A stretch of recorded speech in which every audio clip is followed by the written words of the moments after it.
예, 계속해서 9장 내용을 살펴보겠습니다. 좀 전에 8절까지 세금을 어떻게 부과해야 하느냐.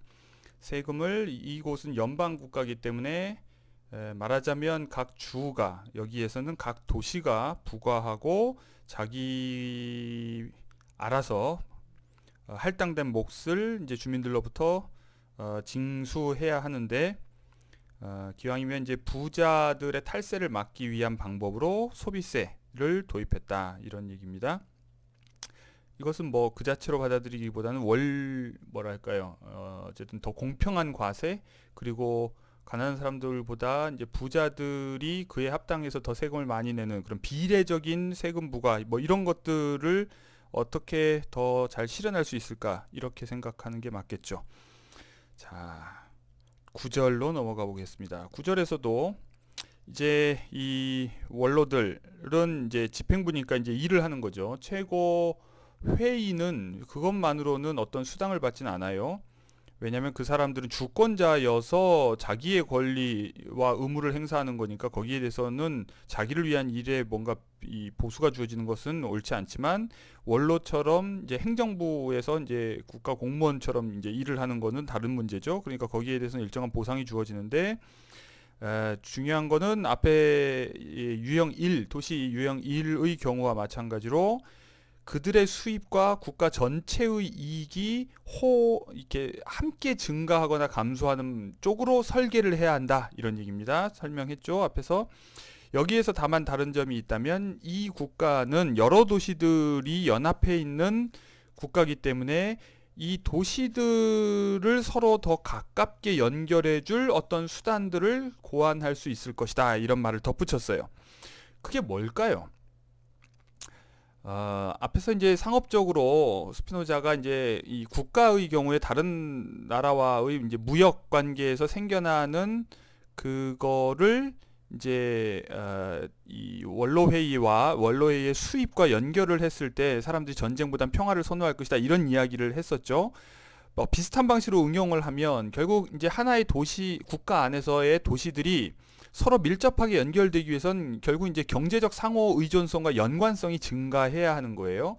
그러니까 그런 국내의 도시들 간의 상호작용과 어떤 경제적 의존성, 연관성이 증가함에 따라서 이 원로들의 수입도 늘어나는 이런 쪽으로 어떤 조세제도 또는 수입과 관련된 규정을 만들 수 있겠죠.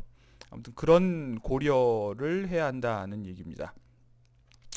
뭔가 스피노자가 이 뒤로 갈수록 확실히 집중력이 떨어진다고 해야 될까요? 아니면 기력이 떨어진다고 해야 될까요? 이렇게 좀 더 서술이 꼼꼼하고 자세하기보다는 이제 간략간략해지고 있어요.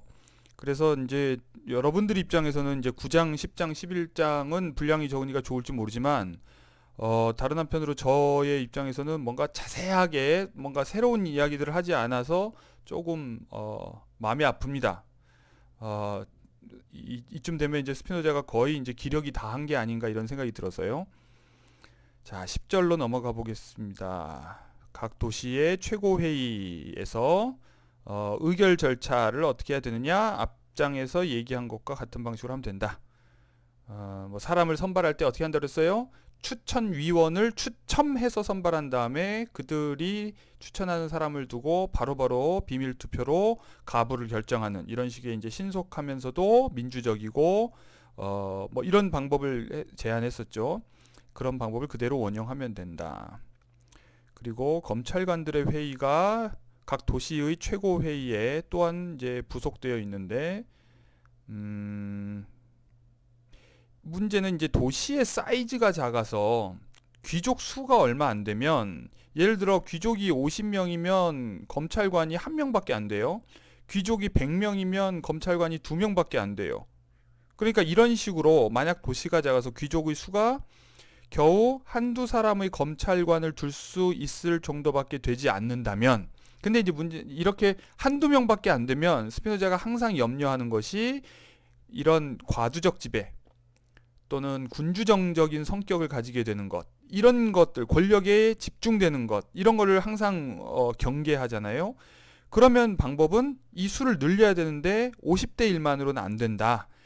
그러면 물론 50대 1이 아니라 50대 2, 50대 3, 50대 4 이런 식으로 좀 더 할 수도 있겠고, 또 다른 방법으로는 뭐랄까요, 그 재판관들을 겸임으로 한다든지 필요할 때마다, 그러니까 이런 식으로 겸임 제도를 활용하는 겁니다.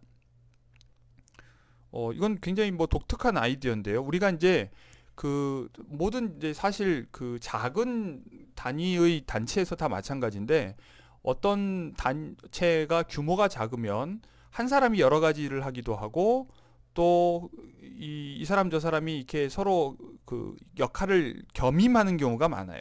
그러니까 조직이 크면 클수록 세분 전문화가 되지만, 조직이 작으면 그렇게 전문화할 수가 없죠. 바로 그런 방식을 사용하는 겁니다. 다만 애초에 원리, 그래서 한두 사람의 독단이 전체에 어떤 나쁜 영향을 주지 않도록 하는 장치를 마련하는 게 핵심인 거죠. 자, 11절로 넘어가 보겠습니다. 11절에서는 그 각 도시의 집정관들, 자, 아까 이제 그 유형 1의 도시에서는 귀족의 수가 뭐 5,000명 정도가 되고, 원로 회의의 수가 한 400명 정도 되고, 그러니까 거기에서 이제 집정관의 수가 30명 이상 뭐 이런 식의 이제 관계가 나오는데, 만약에 도시의 사이즈가 작으면 사실상 원로 회의와 집정관을 구분하는 것이 의미가 없을 수 있죠. 그러니까 어쨌든 이런 수의 문제는 각 도시의 사정에 따라서 알아서들 하시라, 이런 얘기입니다. 왜냐면 또 여기에서 각 도시의 집정관들이 상대적으로 그렇게 권력을 제한할 필요가 덜한 이유는, 이게 이제 수평적 권력 분립과 수직적 권력 분립을 우리가 구분할 필요가 있는데, 이 연방국가라고 하는 이 시스템 때문에 이 원로회의, 각 도시의 원로회의 자체가 수직적으로 이 연방정부와의 관계에서 권력이 분립되죠. 그러니까 견제가 이루어지는 겁니다. 권한이 분산되는 거죠. 그러니까 1유형의 국가에서 원로회의가 행정부로서 가지는 권한에 비해 이 두 번째 유형의 각 도시의 원로회의가 행정부로서 가지는 권한은 작을 수밖에 없어요. 전체 국가를 위한 행정 업무는 중앙원로회의, 또는 중앙이라고 하면 안 되죠. 국가원로회의가 담당을 하니까 이 각 도시의 원로회의는 그렇게 크게 뭐랄까, 권력을 제한하는 데에 초점을 맞출 필요가 덜한 거죠. 그러니까 이 경우에는 그 수가 그렇게 많지 않아도 되고, 상대적으로 뭐랄까요, 좀, 그러니까 이 경우에는 집정관과 도시의 원로회의가 구별이 안 되더라도 별 문제가 없다는 겁니다. 그리고 이때 집정관 수가 적다면 집정관 회의에서 공개적으로 투표를 해도 된다, 이런 얘기를 하고 있어요. 이게 참 재밌는데, 규모가 작으면 비밀투표 해도 누가 뭐 찍었는지, 찬반 어떻게 결정했는지 다 알 수 있다는 거죠. 그러니까 굳이 뭐 그럴 필요가 없고, 오히려 공개적으로 투표할 때 책임성이 강화될 수도 있다고 생각하는 것 같아요. 자, 아무튼 그 유형 1의 국가와 유형 2의 국가가 제도가 다르기 때문에 뭔가 그 고려해야 될 점이 다르다는 것을 지금 강조하고 있습니다. 12절에서는 재판관에 대해서 얘기하고 있고요. 이 재판관과 관련돼서는 아까 대법원과, 우리나라의 지방법원과 대법원 이런 차이가 있듯이 여기서도 이제 상급법원을 허용하고 있고, 연방 차원의 법원이 있어야 하는 이유는 그것이 하나의 국가라면 법적으로 최고 심급이어야 하기 때문이죠.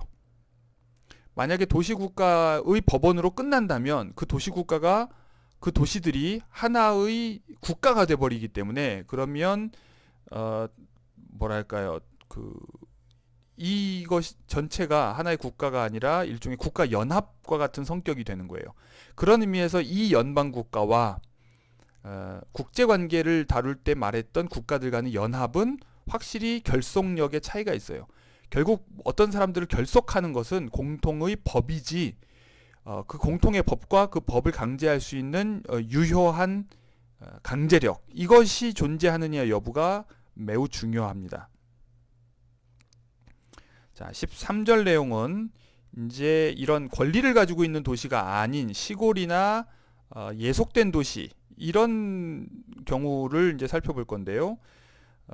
첫 번째 경우는 자기 권리 아래 있지 않지만 국가의 속주나 지방, 즉 식민지나 지방에 세워져 있고 그 도시의 주민들이 같은 민족이고 같은 언어를 사용한다면 이 도시들은 시골이 그렇게 여겨지듯이 인접한 도시의 일부처럼 여겨져야 한다. 사실 도시냐 아니냐는 법적인 문제라기보다는 사실 이제 인구 규모와 관련이 돼 있어요. 인구 규모가 일정 정도가 넘어서면 그걸 이제 도시라고 부르고 그런 식의 도시라고 우리가 부를 수 있는 어떤 기능과 조직을 갖추게 되죠.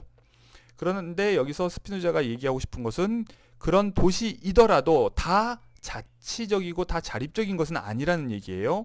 어떤 이유로 예속적 지위에 있는 경우에 인접해 있는 자치도시의 일부처럼 여겨져서 인구 수도 계산되어야 하고 권리를 계산할 때도 다 그것에 준해서 해야 된다. 그렇습니다. 그러니까 뭐라고 그럴까요? 그러니까 옛날에 지금은 우리가 이제 광주광역시가 하나의 이제 단위지만 과거에는 전라남도라고 하는 하나의 도가 그 단위였고 그 도의 뭐랄까 행정적인 중심은 광주였죠. 물론 이제 더 거슬러 올라가서 이제 조선시대로 가면 뭐 나주와 전주가 이제 그런 식의 도시였을 텐데요. 바로 이렇게 도시를 중심으로 그 도시를 둘러싸고 있는 지방이 하나의 단위로 계산되는 것은 오래된 관례예요. 바로 그런 관례와 관습에 따라서 자치력을 가지고 있는 그런 도시를 중심으로 지금 계산하고 있어요. 정치적 권리, 권한 관계를. 그런데 이런 뭐랄까요, 언어가 같고 종족이 같은 사람들이 살고 있는 도시의 경우가 아니라 아예 언어도 다르고 종족도 다른데, 그러니까 사실상 다른 나라였는데 전쟁을 해서 획득한 도시. 이 말은 이제 뭐 침략을 했다는 뜻은 아니에요. 사실은 부당한 전쟁을 먼저 걸어와서 방어 차원에서 했다. 뭐 이렇게 봐야 되겠죠. 스피노자가 침략 전쟁을 옹호하는 사람은 아니니까. 어쨌거나 전쟁이 벌어지면 서로 권리 다툼이 생겨서 전쟁이 벌어지면 전쟁의 결과로 상대방의 무력 사용을 완전히 봉쇄하기 위해서도 어느 도시를 점령할 수 있죠. 그럼 그렇게 해서 점령한 도시를 어떻게 해야 할 것이냐? 옛날에는 이제 대개는 보상금, 전쟁 배상금 같은 것을 받고 도시를 돌려줘요. 그러니까 예를 들어 프랑스하고 독일이 1차 세계대전, 2차 세계대전 뭐 전쟁을 하잖아요. 그 경우에도 결국은 이긴 사람이 점령을 하지만 다시 물러나는 이유는 그 자기가 점령함으로 소유권은 뺏겼지만 그걸 돈 주고 되살아는 이야기예요. 그러니까 이제 나중에 전쟁이 끝나고 나서 돈을 갚는 거죠. 바로 이런 식으로 뭔가 되갚을 수 있도록 하면 그럼 그 나라는 이제 독립된 도시가 계속 되는 거예요. 그러나 관계는 마치 국가들이 서로 동맹을 맺듯이 그런 관계를 형성할 수도 있고, 이 경우는 이제 제일 좋은 케이스죠. 그걸 뭐라고 표현했냐면 전쟁의 권리를 통해 획득된 도시들과 국가에 의해서 강제로 병합된 도시들, 그러니까 이런 도시들은 일단 한번 권리를 빼앗겼어요. 그러나 정복된 후에 정복자가 호의를 베풀어서 다시 동맹 안에 결합시켜주는 이런 경우처럼 여겨지거나, 또는 정치적 권리를 향유하는 정착민이 그곳으로 보내어져야 하고 그곳의 원주민들은 다른 곳으로 옮겨져야 한다. 그러니까 이질적인 사람들이 사는 곳의 경우에 그냥 동맹국가인 것처럼 자치를 어느 정도 허용해 주거나, 아니면 아예 식민단을 파견해서 그곳에 우리나라 사람들을 보내서 우리나라의 식민지로 만들거나, 아니면 최악의 경우에는 그 도시를 아예 파괴해 버려야 된다. 그러니까 애초에 전쟁이 난 이유가 뭐겠어요? 그 도시에 살고 있는 사람들이 호전적이어서 뭔가 공격을 해왔거나, 아니면 그렇지는 않은데 그 도시의 위치 자체가 전략적으로 자기의 안전을 지키기에 매우 애매한 위치에 있거나 뭐 이런 이유가 있으니까 그렇겠죠.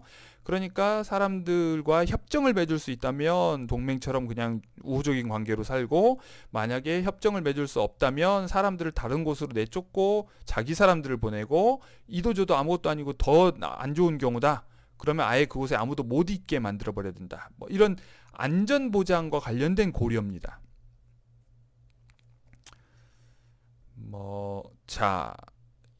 그러니까 여러 도시들로 구성되어 있는 국가이기 때문에 바로 그 여러 도시들 중에 하나의 도시로 누군가가 새로 편입될 수 있느냐 여부, 이런 걸 것 같은데요. 그러니까 미국이 지금 자기 영토 내에서 50개 주까지 늘어났지만 앞으로 추가로 어떤 주를 더 포함시킬 것이냐?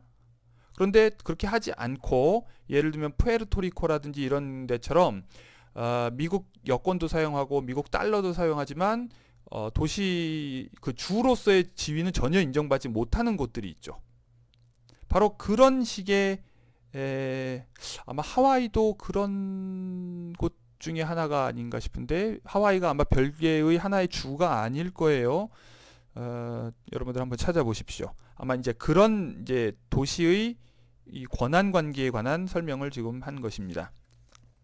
그러나 어떤 경우에도 결국 핵심 고려는 뭐냐면, 앞에서도 그 같은 민족이고 같은 언어를 사용하는지를 물은 것처럼 통합 가능성, 그러니까 국가 전체의 결속을 저해할 요소가 있는지 없는지, 그럼으로써 국가를 해체시키는 쪽으로 작용하게 될지 국가를 결합시켜서 더 부강하는 쪽으로 작용하게 될지, 이것이 굉장히 중요한 고려사항인 거예요.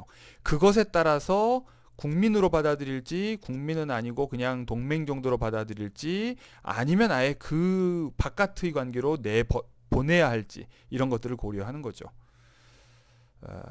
지극히 이걸 우리가 비도덕적이라고 생각할 수도 있어요. 그러니까 뭐냐면 이익과 도덕을 반비례하고 대립되는 것으로 생각하는 경우에 그렇죠. 그러나 스피노자는 그런 의미의 도덕을 추구하는 것 자체가 비합리적이라고 생각하고 있어요. 그런 도덕이 추구되지 않는다는 거죠. 그러니까 이익과 결합돼서 함께 추구할 수 없는 것을 누구에게 바라는 것은 현실적이지 않다는 거죠. 자, 그건 어떤 성인 군자도 그렇다고 생각하는 거예요, 스피노자는. 자, 14절로 넘어가 보겠습니다. 자, 이상이 이 국가의 기초와 관련된 사항이다. 이제부터 나는 이 국가의 상태가 하나의 도시에서 이름을 취하는 국가 상태보다 더 낫다는 것을 논증하겠다. 이게 유형 1보다는 유형 2가 더 좋다, 이렇게 얘기해요. 이유는 뭐냐? 일종의 우리나라에서도 지방자치가 실시된 후에 자치단체들 간에 일종의 경쟁이 시작되죠. 그러니까 예를 들면 서울시와 경기도 간에 은근한 신경전이 있어요. 뭐 코로나 관련 방역도 그렇지만 서로 잘하려고 하죠. 왜냐하면 주민들로부터 좋은 평가를 받아야 되니까. 안 그러면 서울이 더 좋다, 뭐 경기도가 좋다 하면서 서로 자기의 자치단체장에게 뭔가 실망했다는 식의 얘기를 하면 자기의 재선 자체가 불가능해지잖아요. 그러니까 자기의 재선을 위해서도 계속해서 자기 관할 안에 있는 사람들에게 만족감을 주기 위해서 노력하죠. 그러니까 바로 그런 의미에서도 이런 여러 중심이 있는 현대식으로 재해석하면 지방자치가 의미가 있다는 얘기예요. 여기서 이제 그것을 스피노자는 각 도시가 서로 경쟁적으로 선행을 베풀어서 인구를 늘리려고, 사람들에게 더 좋은 서비스를 해서 주민들이 기꺼이 이 도시에 와서 살려고 하게 만들어야 된다는 거죠. 사실 스피노자의 부모님부터가 이민을 통해서 지금 네덜란드에 정착한 사람들이란 말이에요. 그 말은 국가들 간에도 그런 식의 경쟁이 없지 않았어요. 뭐냐면 아주 종교적인 열정만으로 까짓 거 안 믿을 거면 나가라 하고 내쫓는 나라가 있을 수도 있지만, 네덜란드는 바로 그런 상황에서 오히려 톨러런트하게 외부인들을 받아들이죠. 즉 유대인들을 받아들임으로써 오히려 부강해지는 데 이용했어요. 바로 그런 의미에서 각 도시들도 더 주민들에게, 더 평민들에게 뭐랄까, 좋은 행정 서비스와 좋은 어떤 통치 퀄리티를 보장함으로써 사람들이 기꺼이 그곳에 가서 살도록 하는 그런 노력들을 하게 될 거라고 보는 거죠. 하나의 중심인 나라보다 그런 의미에서 다중심적인 여러 도시들이 연합해 있는 국가가 주민 입장에서 더 좋다고 보는 거예요. 그리고 그런 도시가 그런 경쟁을 통해서 오히려 활력이 넘치고 오히려 경제적으로도 시너지가 있다. 이렇게 지금 스피노자는 생각하고 있는 거죠. 그렇기 때문에 그 반면에 이른바 파괴적인 경쟁의 가능성을 그다지 고려하고 있지 않아요. 뭐냐면 339쪽 맨 위에 보면 이런 반론을 지금 염두에 두고 언급을 하고 있죠. 각 도시가 자기 이익을 추구하고 다른 도시들을 시기함으로써 도시들이 더 빈번하게 불화에 빠지게 되고 논쟁으로서 시간을 허비하게 된다는 주장, 이런 주장이 있을 수 있다는 걸 지금 알고 있어요. 그리고 우리만 해도 쉽게 그런 걸 떠올릴 수 있죠.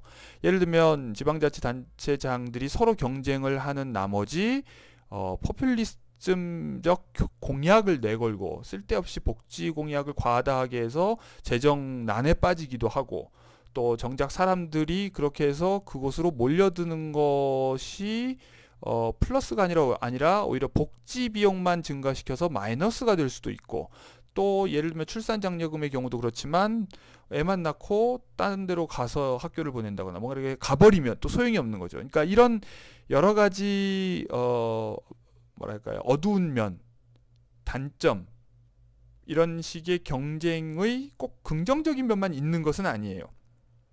그런 우려를 누군가가 제기할 수 있다. 그런데 이제 이 가상의 반론에 스피노자가 이렇게 딱 적절한 대답을 하고 있지는 않아요. 왜냐하면 이런 식의 반론이 기본적으로 지금 현재 스피노자가 살고 있는 네덜란드 홀란트라고 하는 이곳의 어떤 자유로움과 부강함에 대한 비판처럼 이제 여겨지기 때문에, 그러니까 이 맥락을 알고 있는 거죠. 지금 이 두 번째 유형의 귀족 국가는 사실 네덜란드를 모델로 하고 있어요. 그러니까 이곳을 스피노자는 최대한 좋게 얘기하고 있고, 사실 주요한 독자들도 스피노자가 살고 있는 이 네덜란드의 사람들일 거란 말이에요. 그리고 자기가 진짜 바로 이런 정치학적 개입을 통해서 기여하고 싶은 것도 바로 이 나라의 발전일 거란 말이에요. 그래서 자기가 몸담고 평생을 살아온 네덜란드 공화국이 바로 이런 공화 정체, 좋은 귀족 정체의 모습을 잘 유지하기를 바라는 마음으로 지금 이 글을 쓰고 있거든요. 물론 더 나아가서 왕국에서도 또는 어떤 나라에서 민주적인 정부 형태를 가지고 있는 곳에서도 사용할 수 있기를 바라는 마음은 있지만, 그렇기 때문에 상대적으로 이 부분에서 자기 방어적인 태도를 보이고 있어요. 또는 일종의 수사적인 전략을 쓰고 있죠. 왜냐하면 네덜란드 독자들이 읽기에 불편하지 않도록 하는 어떤 거예요. 그러니까 스피노자와 함께 정치적으로 뜻을 같이 했던 공화당파 사람들을 편드는 말을 하는 거죠. 자, 그래서 약간은 동문서답이 나옵니다. 그게 뭐냐면 그러니까 자꾸 이제 그 여러 도시가 연합해서 다스리고, 그리고 한 사람의 왕이 아닌 귀족들이 연합해서 다스리는 이런 식의 집단 지도 체제죠. 그런 것이 말만 많고 효율성이 떨어지는 거 아니냐. 오히려 파괴적인 경쟁이 벌어져서 서로 시기 질투하다가 결국 망하는 거 아니냐. 뭐 이제 이런 식의 비난에 약간 좀 세게 반응을 하고 있어요. 뭐냐면 어떤 속담을 언급하죠. 로마인들이 심사숙고하는 동안 싹은 툼이 몰락한다는 이제 속담이 있다는 거예요. 그렇다면 그 반대로 소수의 사람이 오직 자기의 정서를 따라 모든 것을 결정하는 동안 자유와 공동의 선이 사라지기 때문이다. 즉 뭐냐면 로마 공화국을 비판적으로 보는 사람들이, 로마 사람들이 쓸데없이 맨날 뭐 회의나 하고 뭐 심사숙고하는 동안에 결국은 이제 뭐 무기력해졌다, 이제 이런 식의 비판을 한다면, 반대로 뒤집어서 한두 사람이, 소수의 사람이 자기의 정서를 따라서, 즉 스피노자가 계속해서 염려하는 건 인간은 정서에 예속되어 있다, 대전제죠. 그러니까 한 사람이건 두 사람이건 100사람이건 간에 사람이 정서에 따라서 뭔가를 결정하면 위험할 수 있다. 그러면 자기에 대해서만 위험한 게 아니라 자기의 지배를 받는 남에 대해서도 위험하고, 그래서 자유가 사라지고 공공선이 사라진다. 이게 스피노자의 일관된 주장이에요. 인간의 정신적 능력은 모든 것을 즉시 꿰뚫어 볼 수 있을 정도로 예리하지는 않지만, 여러 사람이 사안의 조사와 의견의 청취, 타인과의 논쟁을 통해 예리해질 수 있다. 인간의 정신은 또한 온갖 수단을 시험해 봄으로써 마침내 원하는 것, 즉 모든 사람이 인정하고 그에 관해 이전에 어느 누구도 생각하지 못했던 것을 발견한다. 오늘날 표현으로 하면 집단지성이죠. 한 사람이 혼자서 뭔가를 딱 꿰뚫어 볼 수 있을 정도로 예리한 정신을 가지고 있기는 어렵다는 거예요. 그러나 여러 사람이 언제나 어느 하나의 사안을 두고 조사도 하고 의견 청취도 하고, 그래서 이 스피노자는 끊임없이 조사와 의견을 청취할 수 있는 그 카운실, 자문관 회의를 최대한 넓게 만드는 거죠. 그리고 타인과의 논쟁을 통해서, 경쟁적인 논쟁을 통해서 아규먼트가 점점 훌륭해진다는 거예요. 우리가 토론을 하는 이유는 나의 주장을 더 좋은 것으로 만들기 위해서예요. 그리고 더 나아가서 이 스피노자가 이 여러 도시들로 이루어진 공화국, 귀족 국가를 더 우월하게 보는 이유 중에 또 하나인데, 이런 식의 자치가 온갖 수단을 시험해 봄으로써 마침내 원하는 것, 즉 모든 사람이 인정하고 그에 관해 이전에 어느 누구도 생각해보지 못했던 것을 발견할 수 있는 좋은 어떤 라보, 실험실이라고 보는 거예요. 이걸 저도 전에는 생각 못했는데요. 이번에 세계의 지방자치라고 하는 팀티칭하는 과목을 제가 강의하면서 프랑스의 지방자치 제도를 공부하다 보니까 알게 된 거예요. 그러니까 프랑스 지방자치 제도가 굉장히 뒤늦게 시작이 됐고 헌법에 반영된 것도 굉장히 나중 일이에요. 2003년에나 겨우 반영이 돼서 2005년에 이제 최근 헌법이 개정된 사항인데, 이 개정 헌법에 어떤 내용이 들어가 있냐면 바로 이런 지방자치단체 수준에서 어떤 실험을 해볼 수 있도록 하는 그런 제도가 있어요. 그래서 때로는 법적으로 일시적으로 법이 허용하는 한도 내에서 약간의 위법적 성격이 있더라도 시험해 볼 수 있도록 하는 거예요. 그래서 그렇게 지방자치단위, 왜냐하면 국가 차원에서 무리하게 실험을 한다는 건 위험하죠. 그러나 지방이 어느 하나의 도시가 시험을 해서 좋은 결과가 나온다면 그 모범 사례를 다른 곳에 확대 적용할 수가 있잖아요. 바로 이런 의미에서 지방자치가 국가 전체를 위해서도 좋다고 보는 거죠. 혹시 스피노자도 이런 의미를 가지고 있었던 것이 아닌가 싶어요. 자, 이에 관한 많은 모범 사례들을 우리는 홀란드에서 봤다.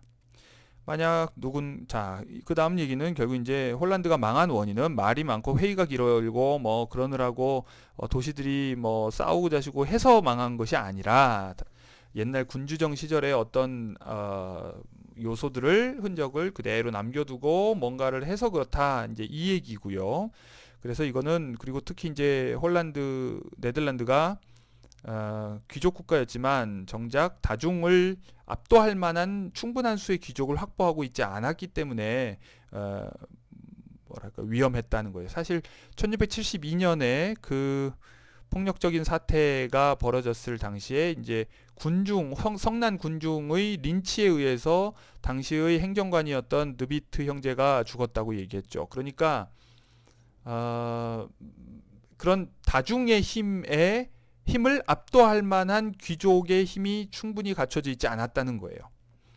그렇기 때문에 이 귀족 국가에 관한 설명에서 스피노자가 계속해서 귀족의 힘과 평민의 힘의 밸런스를 강조하죠. 그래서 이제 그것을 50대1이라고 하는 비율을 얘기하는데, 아마도 이제 그것은 그러니까 그냥 단순히 수적인 걸로만 의미하는 것이 아니라 힘이 대등해야 한다는 의미로 이해해야 맞을 거예요. 자, 15절 마지막 이야기는 뭐냐면, 또 이 여러 도시들이 주권을 보유하는 이 국가가 더 선호할 만한 이유는 뭐냐면, 아까도 얘기했지만 중심이 없기 때문에, 즉 최고회의가 어디에서 모이는지를 알 길이 없고 미리 정해져 있지 않으니까 외부인이 공격하더라도 여기만 점령하면 돼, 이런 게 없다는 거죠. 사실 모든 국가들 사이의 전쟁은 수도를 누가 제일 먼저 점령하느냐의 문제예요. 우리나라도 마찬가지죠. 그러니까 북에서 6.25 때 내려와서 제일 먼저 하는 것은 서울을 점령하는 거죠. 그리고 뭐 1, 2차 세계대전 때도 마찬가지지만 독일은 언제나 이제 프랑스를 공격할 때 파리로 제일 먼저 최대한 단시간 내에 이동해서 파리를 점령하는 거예요.